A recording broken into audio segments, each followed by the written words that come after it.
Hello everybody and welcome back to Odin's Movie Blog. I am the critic who is a cynic. Hope you are doing well. So today I'm going to be covering a really good article. This is by Matthew Kadish, or Kadish. I don't know exactly how to say his name, but I'm going to put a link to this down below. This is about a 20-minute read. I'm not going to go through the entire thing. I'm just going to try and highlight some of the major points, but I think this is really important because oftentimes when we get into this discussion with a lot of people about why we didn't like The Last Jedi, sometimes we get hung up, or sometimes some people get hung up on Kathleen Kennedy, Rian Johnson, the responses that they've had to the fans, the way that they treat certain characters, the Mary Sue aspect of it, and all that stuff is important. But I think it's even more important to really dig deep and to understand, why is The Last Jedi inherently flawed? Why are there certain issues with the film that cannot be defended? And this really comes into that discussion of, well, is this a subjective view or an objective view? Well, I think that one could easily differentiate between the two. And a subjective experience, that is what your own personal opinion is. That's what the film made you feel. So for a lot of people, I know, they felt very angry. They felt very confused. I know the first time I came out of seeing The Last Jedi, I was very confused. I had no idea what had just happened. There were so many questions. There was not a lot of resolution, and I was just very confused by it. And it wasn't until the second time that I saw it that I realized, oh, that's because this is not a very well put together film. But I also know a lot of other people who just left angry. And of course, there are some, and I would say a pretty decent amount of people who liked the film, who had a lot of fun with it. My wife, for example, she really likes The Last Jedi. She has a lot of fun with it. And I can understand to an extent why that is the case. However, when we talk about the subjective opinion, that's obviously where arguments really should never really exist in that. You should never have an argument with someone based on your subjective opinion or based on subjective realities. Instead, you should focus on the objective truths. You should focus on the objective reality of the film, and that is where there is no debate. And to say that, objectively speaking, there are flaws with The Last Jedi is without question a debate. And I think that if we were to focus more on those elements, just like Matthew does in this article, again, a brilliant article, very well done. Again, normally when I talk about an article being brilliant, I say it sarcastically just to rip apart some mainstream media story. This is actually a really well done. I mean, the amount of research and time that went into crafting this is just incredible. So I'm definitely giving a shout out to Matthew, and I'm definitely going to be posting this out on Twitter and also going to link this down below, because I think that you should spend your time and actually read through the entire thing, because it just really does take the time to just break apart all of the major flaws and all of the major issues with this film, and I think it's very important. But before I dive into it completely, I also want to give a huge shout out over to National Review. So National Review actually just put an article out called Star Wars and the Culture War Vortex, and it does a really great job of going through every single point about things going on. So it talks about, for example, the Mary Sues. It talks about Kathleen Kennedy. It talks about literally every single point of contention, every single point of criticism that the people have, including respect my authority, which is all about all about Laura Dern's Admiral Holdo. So it's a really great read. I'm going to put this in the description down below as well. But let's actually dive into this. And as you see that by the title, The Last Jedi alienated its audience, storycraft. And I think that's pretty much the major point, is that no matter whether you liked it or disliked it, you cannot deny that this isolated so many people in the audience. Just look at the Rotten Tomatoes score. And some people might say, oh, you can't really trust that. Well, it's funny that we can't trust it with this film, but we can trust it with other films that when you actually break down the narrative of as to why people say you can't trust these scores, they don't match up to the criticisms of other films that could easily be there too. Again, it just doesn't match up when you put things to scrutiny. But let's just dive right into it. So it says, greetings, fellow geeks, nerds, and Star Wars fans. My name is Matthew Kadish.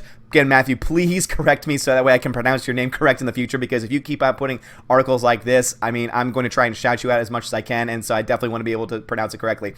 Author, evil genius, and snobby storyteller extraordinaire, here today to bring you the first in a series of essays designated to deconstruct and analyze different forms of entertainment from a storytelling perspective. And I think that's wonderful. I think that he could probably dedicate so much more just to The Last Jedi, just to even The Force Awakens, so many different stories of so many different parts of the Star Wars universe. I think that he could do a really good job with it. So I just want to say, Matthew, keep it up. I'm definitely going to keep coming back. Please, tweet at me when the next time that you put one of these out. I can tell that you take so much time to not only to have your thoughts collected, but also to do the research, to back it up with claims, to back it up with logical explanations, and I just really love it. So he's basically just giving an introduction as to things that he's doing, and what I really like is that he makes very clear, he's like, I'm not doing this to hate on a particular movie. He's not trying to attack the artist. He is just focusing on the story, just the story element. That's why it's literally called Storycrafts. He is focusing on why The Last Jedi is flawed from a story perspective, and he uses well-renowned, well-known, or at least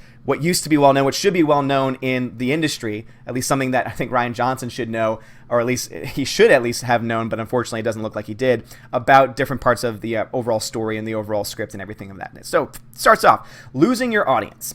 He says, when I saw The Last Jedi in the theater the night of its release in December 2017, I went in very excited and expecting to like. I think a lot of us did. Even though there are some people who will say that they did not like The Force Awakens, I think that the vast majority of fans were still excited. They were still excited to see what was going to happen, what was going to go on. They were excited to see Luke Skywalker on the big screen, because we were promised that we're going to get so much more Luke. And then, of course, we ended up getting the film that we got, and we just left disappointed once again. And so I think that a lot of us can connect with that of being very excited.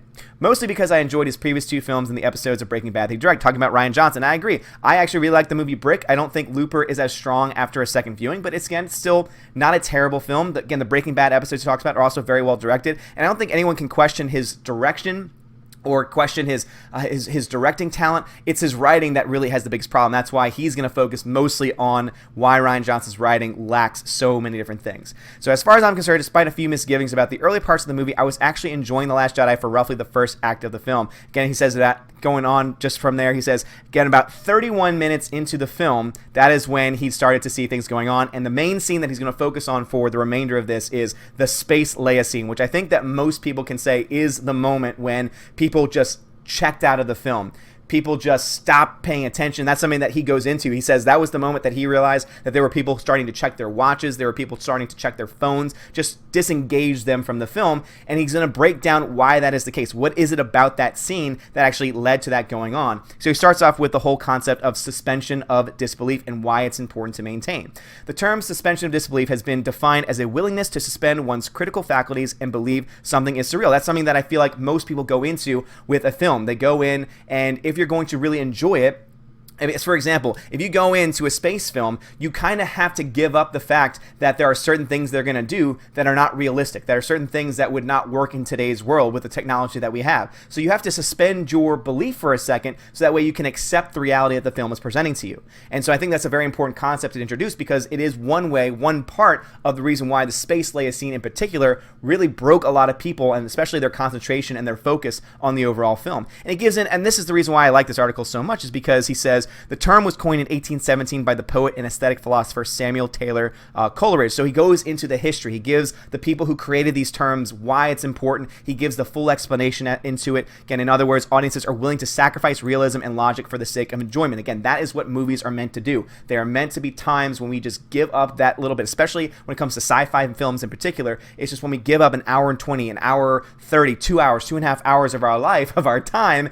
to be able to enjoy something. And sometimes we have to, again, give up or rather suspend our belief for a second. And the problem is that when you break certain narrative rules or certain narrative laws, I guess that's one way of saying it, then you just destroy that suspension of disbelief. And then at that point, people are brought out of the film. That's the reason why I hate when politics are put into films, because when those political moments happen, I'm immediately taken out of the story. I'm immediately put back into reality, and that's not what movies are supposed to do. Again, unless it's a documentary or a biography, films aren't really supposed to do that. So I think it's very important that he breaks that down.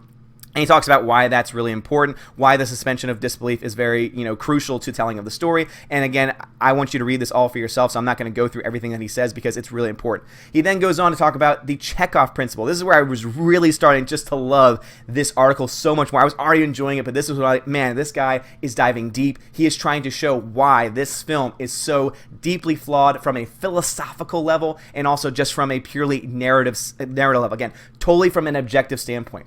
For those unfamiliar with the Checkoff Principle, it is simply a writing rule that states that every element in a story must be necessary to that story's narrative, and elements that are not necessary should be removed. Essentially, it is a philosophy that encourages efficient storytelling. So that means when you have a scene and there is something in there that's highlighted, but it never comes back again, the question's asked, okay, well, why was that highlighted in the first scene if it never becomes relevant again? That's a waste of time. That's a waste of a shot. So therefore, it should be cut out for the sake of efficiency. That's what the Checkoff Principle basically states. And so I think that that's very important to bring this element in to say, yes, this is the reason why there's also a lot of issues with Last Jedi, because it does not follow this general principle. It is not efficient. It adds a lot of things. It adds a lot of comments. It adds a lot of shots that are not necessary and end up just being more fluff that just take away from the overall story because they take the focus away from the overall from the overall experience of the film. And he goes on, talks about Chekhov's gun, which is based off of the same thing. The philosophy behind Anton Chekhov's writing was one of efficiency due to the fact that he was a short story writer and did not have the ability to pad out his tales with excessive wording. And I think that's something that easily people can point to The Last Jedi, saying there are a lot of problems with it just being too fluffy, having too many things. Goes on, talks about setup and payoff. Again, very important elements to writing a good story. Chekhov's gun gives storytellers the notion that before an element of a story can be utilized, it must first be established to the audience. Failing to do so will break the established story logic and cause audiences to stop their suspension of disbelief. In essence, before you deliver a payoff, you must first set up that story element that is the payoff later in the narrative. And I feel like this is a moment I really want to, this is the concept that I especially want to spend a lot of time on, is because this to me is the crux of the Space Leia and why it is such a bad scene, why it just does not work, why it really, that was the moment to me where not only did you have the story breaking apart, not only did you have the narrative, not only did you have that suspension of disbelief breaking off, but I think that might be one of the key moments that led to the actual breaking of the fandom itself. Because we were already putting up with a lot in the first place, but when that happened, it was just like, what are you doing? It was that moment that everything else that came before it became so much more clear. It became so much more obvious as to why we had so many problems, or we just weren't loving what we were seeing before, because we realized, wait a minute, it's because it's all total nonsense. It's all ignoring philosophical understanding. It's all ignoring good storytelling. And for some people, it took them that long. It took until 31 minutes into The Last Jedi to understand that. There are some people who are going to say in the comments, oh, well, I knew this from the very beginning. I knew this from The Force Awakens. And you know what? Good for you. That's good for you that you saw it that early. But for a lot of us, because a lot of us, especially me, I try and hold on to hope. I try and hold on to, to wanting to love a story. And I feel like that was the moment for me where I was just, because the first time I saw it, I thought to myself, oh, she's Force sensitive. That's really cool. But then when I saw it, when I really thought about it for a second, I was like, wait a minute. This doesn't work. This doesn't make sense. There's no, as these principles set up, there is no setup to that. We know she's Force sensitive in the earlier films because she can get senses of people. She senses when someone is hurt. She senses when someone's distressed. But she has never used any Force powers for anything else. And this gets back to that concept of being a Mary Sue. Everyone usually talks about, Rey being a Mary Sue. But I think that there might even be some argument to be made that in a lot of ways, at least with the Leia Organa that's set up and explained in these films, that she is set up as a Mary Sue as well. Because all of a sudden she can do things with actual no formal training. Now, of course, someone could eventually in a story explain she did get formal training, but she had never shown it up to that point. There was no explanation that she got any formal Jedi training.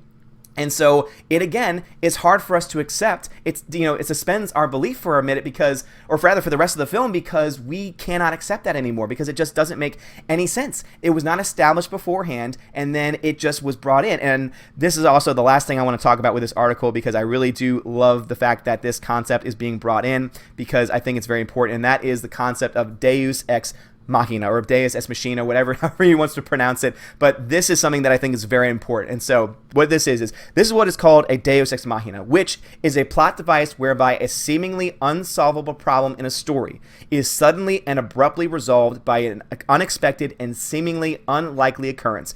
Typically so much so that its inclusion appears artificial and unrealistic. And to me, that is just the nail on the head, especially this article is filled with so many great philosophical understandings of the film, of writing in general, and that's why I think this is such an important read. So again, please, I haven't said it enough, but please go read this article. It is so important to understanding not only storytelling, but also why The Last Jedi is problematic, why we don't like The Last Jedi, why we think The Last Jedi is the moment where the fandom was truly broken. Obviously, it's become worse when people like Rian Johnson have criticized the fans, when people like Pablo Hidalgo, when people like Chuck Wendig, who is still to this day, obviously Pablo Hidalgo has calmed down a little bit, it seems, but Chuck Wendig almost on a daily basis is just going after people, saying disgusting things. And I think it's very important for us to understand that, yes, we can fight them on that front. We can fight them. We can criticize them. We can understand that what they're doing is not good for business. Again, Business 101 knows that you don't attack the people you're trying to sell a story to. You don't attack the fans that you want to sell a movie to. But we can also attack them on this front. We can also attack them, and instead of just calling Ryan Roundhead Johnson, which again, if that's something that you want to do, again, by all means, that's something that's up to you. I would personally rather stay away from that, because I would rather focus on what we can actually see and what we can actually prove. Now, some people, I'm sure someone's going to say, oh, we can actually prove he has a round head. Again, whatever. But I think that this is a better place to focus on, is the fact that there are severe narrative problems, not just The Last Jedi, but also back to The Force Awakens and to all the stories that have come out since Kathleen Kennedy has taken over Star Wars. And that's why I think it's so important. But the Deus Ex Machina is so important, because when you take that into account with the suspension of disbelief, with again, all the other principles set up by this article, it all just makes sense. Yes, this was something. Again, Flying Leia or Space Leia or Mary Poppins is how it's described, is the moment when the audience was stopped buying into the film and just started to laugh at it. Again, it wasn't a funny moment, but people started to laugh at it. People started to check out of the film. And why is that? Because the suspension of disbelief was broken. This was an Ex Machina, meaning that this was something, or rather Deus Ex Machina, I'm thinking of the film Ex Machina. This is a moment where something comes in to solve almost a seemingly unsolvable problem, her being ejected into space, dying, freezing before our eyes, but somehow she's able to open her eyes and use the Force to fly herself back to the ship and be totally fine for that moment, but then as soon as she's inside, she's passed out. Again, no explanation, no prior knowledge, no setup, so therefore there can be no payoff. Without a setup, without some kind of, obviously, if she was training, if there was a montage, I know we love to say montage, but if there was any evidence whatsoever that she had trained as a Jedi beforehand, maybe Luke had trained her as well as the other Jedi that he was training at the time, they could have easily put that element in, and then it would have made more sense in that moment, because then people could have been excited saying, oh, that's right, she trained in the Force, so that would make sense that she could actually protect herself, that she could actually save herself, even though this is something that we've never seen before in a film. But at least then, it would not have had this kind of problem. But anyway, guys, I've gone a little bit too long, but please go check out this article. Again, I'm going to put the link to it down below. Please read the entire thing, because this is something where, again, it does not just, and that's why I love them from the very beginning. He says, I'm not going to hate on a movie. I'm not going to attack a person. I'm not going to do any of that. I am just going to focus on the words in the script, what we got visually, what we got narratively, and just show why there are so many flaws, why this story doesn't work, why the Space Leia scene in particular is such a catalyst for the basic destruction of the overall Star Wars story up to that point. And I think it's very important. I think that it's just brilliant, and that's why I can't wait to see what he has to say next. And please, Matthew, please, tag me in any of those future articles that you do, because I would love to read through them again, because you are just spot on in your analysis, and I think everyone else will really love it too as y'all read through the rest of it. So guys, thank y'all so much. What are y'all's thoughts about this? Do you think Matthew's onto something? Please let me know in the comments below. I would greatly appreciate it. Also, if you like this video, please hit that thumbs up, hit that subscribe if you haven't done so already. We are very close to 2,000 subs, and when we do hit 2,000, I will be dressing back into my Chewbacca onesie for a live stream, and I will be doing something else. I might be eating chicken or some fried pork or something like that. I don't know what I'm going to be doing, but hey, we're very close. We're very close. And I just want to say, once again, thank you so much to all my subscribers. Y'all are amazing. Again, I would not be here without you guys. I am nothing without you guys. Y'all are the ones that give me life, that give me breath, and I appreciate every single one of you guys. So thank y'all so much for watching. Have a great day, and as always, God bless.